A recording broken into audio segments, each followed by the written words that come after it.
មានខ្មែរគេមកអួតប្រាប់ខ្ញុំគេថាពូប្រហែលនេះគឺជាល្បិចឈឺសាច់តាមការពិត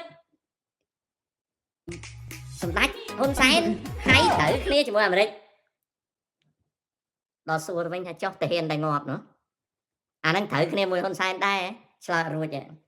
ព្រោះខ្មែរយើងយូរទៅស្អីក៏ហ្គេមដែរណាហើយចុះអាអ្នកងាប់នឹងហ្គេមដែរអីអញ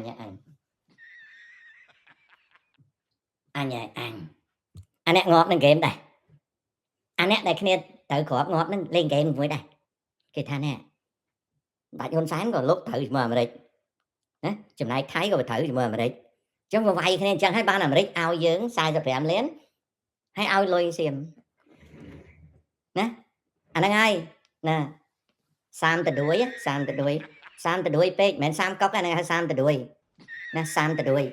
ដល់ពេលវាប៉កែខ្លាំងពេកទៅគិតអីក៏ចាញ់ចុះអាអ្នកងាប់ហ៎អាអ្នកងាប់ហ្នឹងហ្គេមដែរអាអ្នកដែលត្រូវគ្រាប់ងាប់ហ្នឹងហ្គេមដែរហៅមិនបានគេហ្គេមដែរណា